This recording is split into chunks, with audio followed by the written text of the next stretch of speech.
आम आदमी पार्टी की चांदनी चौक से विधायक अलका लांबा हमारे साथ मौजूद हैं। गलत तो नहीं बोल दिया आम आदमी पार्टी से? ठीक है। अभी मैं बिल्कुल आम आदमी पार्टी की अभी विधायक हूँ और सदस्य भी हूँ। आपने ट्वीट किया है नवीन जय हिंद के ऊपर, उसका मतलब क्लियरिटी आ जाएगी आपके वर्कर्स को भी, आम आदमी पार्टी के वर्कर्स को भी और कांग्रेस के वर्कर्स को भी। देखिए, आज नवीन जय हिंद जी का जो मैंने ट्वीट देखा है मीडिया में, उन्होंने ये कहा है कि बीजेपी को हराने के लिए आम आदमी पार्टी, और जो हम देख भी रहे हैं बहुत टाइम से, नेशनल लीडरशिप जो दिल्ली का भी आम आदमी पार्टी का है, वो साफ कर रहा है कि आम आदमी पार्टी पूरी तरह से तैयार है कांग्रेस के साथ गठबंधन करने को, कांग्रेस के हाथ मजबूत करने को, ताकि मिलकर भाजपा को देश से हराया जा सके। तो मैंने उसी बात को बढ़ाकर कहा है कि मैंने जब 20 साल की अपनी कांग्रेस की राजनीति को जो है वो छोड़ा था, क्योंकि मुझे दिल्ली में भाजपा 32 पे खड़ी थी, आम आदमी 28 पे खड़ा था, कांग्रेस 8 पे थी, तो उस समय मैंने 20 साल की अपनी राजनीति को जो है वो सेक्रीफाइस करके आम आदमी को ताकत दिया और भाजपा को रोकने का जो हमारा मकसद था उसमें हम कामयाब हुए दिल्ली में। आज देश में वही हालात बन रहे हैं कि पूरा देश आज भाजपा को हराने के लिए एकजुट हो रहा है। ऐसे समय पर मैंने सिर्फ यही कहा है कि पूरी आम आदमी पार्टी चाहती है कि कांग्रेस के साथ गठबंधन हो, कांग्रेस के हाथ मजबूत किया जाए ताकि वो आगे बढ़कर भाजपा को हरा पाए। तो मैंने भी वही कहा है, अगर मैं 20 साल की राजनीति छोड़कर दिल्ली में भाजपा को हराने के लिए आ सकती हूँ, तो मैं अपनी 5 साल की आम आदमी पार्टी में जो मेरा है उसको भी मैं छोड़कर देश के लिए, देश में बीजेपी को हराने के लिए, कांग्रेस के हाथ मजबूत करने के लिए मुझे भी अगर आना होगा तो मैं आगे आऊंगी। तो ये आपकी इच्छा जाहिर कर रहा है कि आप घर वापसी चाह रही हैं? देखिए, मुझे लगता है कि कांग्रेस जिस तरीके से मध्य प्रदेश, राजस्थान, छत्तीसगढ़ में भाजपा के गढ़ तोड़ना बहुत बड़ी बात है, उसे ही नहीं तोड़ा। आज आपने देखा चेन्नई में किस तरह से राहुल गांधी जी छात्रों में, महिलाओं में किस तरह से 33% आरक्षण की जो उन्होंने बात दोहराई है, जिस तरीके से वो भ्रष्टाचार पे, राफाल वाले मामले को, क्योंकि आता था कि आप मुद्दा उठाते थे और छोड़ देते थे, लेकिन जब सच्चाई होती है तब आप मुद्दा छोड़ते नहीं, आप मुद्दे को अंजाम तक पहुंचाना चाहते हैं, चाहे वो भ्रष्टाचार की लड़ाई हो, बेरोजगारी के मुद्दे हो। जिस तरीके से कांग्रेस लीडरशिप, राहुल गांधी जी, पूरी कांग्रेस मुस्तैदी से उठा रही है, तो मुझे लगता है ये समय है कि हम सबको मिलकर, जहां पर सीधे लड़ाई भाजपा और कांग्रेस के बीच में है, वहां हमें कांग्रेस को ताकत देने की सख्त जरूरत है। ताकत देने का मतलब पार्टी ज्वाइन करना भी होता है? आपकी बात हुई है पार्टी में?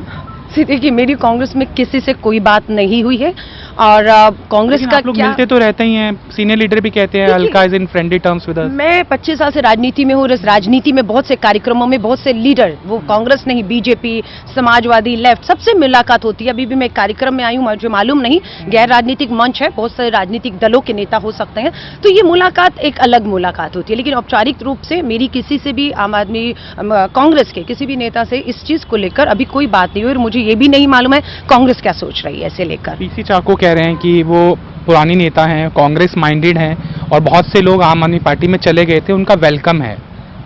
नहीं, ठीक है, मैं इस बात के लिए उनका धन्यवाद करती हूँ कि उन्होंने अपना दिल बहुत बड़ा रखा हुआ है, और एक बड़ी लड़ाई के लिए वो जो लोग भी थे उनका वापस स्वागत कर रहे हैं। मैं पीसी चाकू जी का और उनका धन्यवाद करती हूँ, लेकिन मेरे पास जब कॉल आएगा तो यकीनन मैं उसको कंसिडर करूँगी, लेकिन अभी तक मेरे पास कोई फ़ोन नहीं है।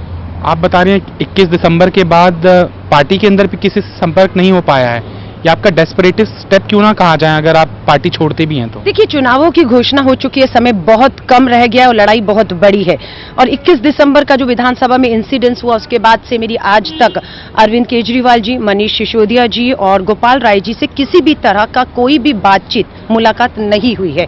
तो दिसंबर से अभी तक का समय हमने गंवाया है, जो हमें बातचीत करके आगे की एक दूसरे को ताकत देते हुए लड़ाई को ले जाना है।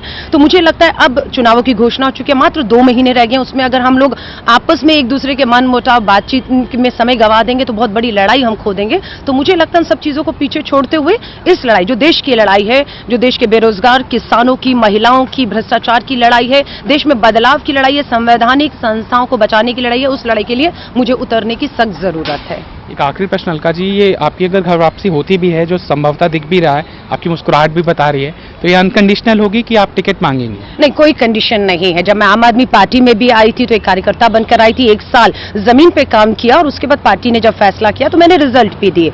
अब मेरा कोई भी कंडीशन नहीं है, सिर्फ एक ही मकसद है कि भाजपा को जिस तरह से दिल्ली से 32 से 3 पर लेकर आए, उसी तरह आज देश में जरूरत है इन लोगों को जमीन पर वापस लाने की। चांदनी चौक में अगर गठबंधन होता है तो मामला एक तरफा रहेगा? मुझे नहीं मालूम गठबंधन हो रहा है या नहीं हो रहा, होगा या नहीं होगा, मुझे इसके बारे में कोई भी जानकारी नहीं है। लेकिन कांग्रेस सक्षम है चांदनी चौक कम से कम जीतने के लिए, आप वहीं पर रिप्रेजेंट मुझे कर लगता लोकसभा। बिल्कुल, मैं चांदनी चौक की विधायक हूं और मुझे लगता है कि बहुत बड़ा कांग्रेस का जो वोट था वो नगर निगम में वापस चला गया है और अब कांग्रेस अगर अपना समय इधर उधर ना गवाते हुए ताकत से मैदान में उतरेगी तो मुझे लगता है कांग्रेस अच्छा प्रदर्शन कर सकती है। और ये आप सुन रहे हैं आम आदमी पार्टी की विधायक की तरफ से, जो ऑफिशियल आम आदमी पार्टी की विधायक हैं लेकिन बोल कांग्रेस की भाषा रही हैं। जल्द ज्वाइनिंग भी हो सकती है अलका लांबा की कांग्रेस में, इस तरह के संकेत भी मिल रहे हैं। कैमरामैन पवन के साथ तरुण कालरा, टोटल न्यूज, दिल्ली।